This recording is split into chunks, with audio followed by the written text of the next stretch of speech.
ఈరోజు రాష్ట్ర ముఖ్యమంత్రి 16 సంవత్సరాలు ఆంధ్ర రాష్ట్రానికి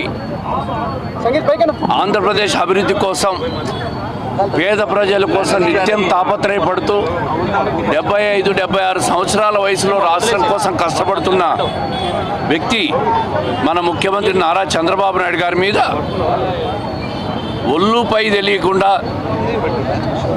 పత్రికల్లో మీడియాలో రాయలేని అసభ్య పదజాలంతో దూషించిన అంబటి రాంబాబు వ్యాఖ్యలను తీవ్రంగా ఖండిస్తూ ఉన్నాం.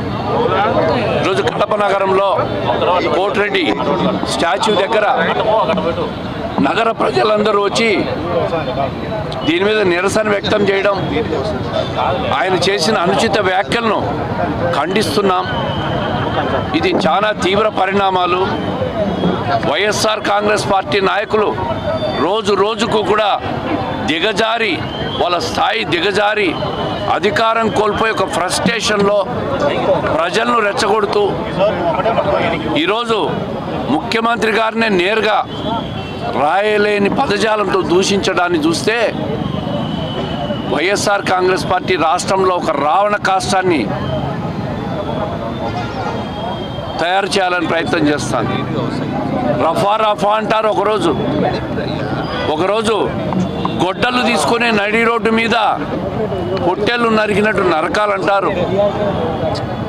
ఎక్కడ చూసినా అరాచకం తప్ప రాష్ట్రాన్ని సభ్యంగా పరిపాలన జరగకూడదు. ఈ పరిపాలన ఫెయిల్ కావాలా, ఏదో ఒక రకంగా ప్రజల్లో విషం చల్లాలా, విషం చిమ్మాలా ప్రభుత్వం మీద. ఈ రాష్ట్రంలో జరుగుతున్న అభివృద్ధి, రాజధాని కానీ, పెండింగ్ ప్రాజెక్టులు పూర్తి చేయడం కానీ, ప్రజల కోసం సంక్షేమం కానీ, రాష్ట్రం కోసం వస్తున్న పెట్టుబడులను రాకుండా పెట్టుబడిదారులను ఒక భయభ్రాంతులు గురి చేసి రాష్ట్రం నుంచి వెళ్ళిపోయేటట్టు చేసే ప్రయత్నాలే ఇవన్నీ కూడా. ఈ అరాచక మాటలు, అరాచక పరిస్థితులు, అరాచక వ్యవహారాలు కూడా. ఈరోజు అంబటి రాంబాబు వ్యాఖ్యలు చూస్తే సభ్య సమాజం వైకాపా పార్టీని చూసి తల దించుకునే పరిస్థితి వస్తూ ఉంది. ఏమిటి వ్యాఖ్యలు? ఈ రాష్ట్రంలో ప్రతిపక్షం వ్యవహారం ఏందని ప్రజలందరూ కూడా ప్రశ్నించుకునే స్థాయి వచ్చింది. మీకేదైనా రాష్ట్రం మీద మాట్లాడాలనుకుంటే అసెంబ్లీ ఉంది.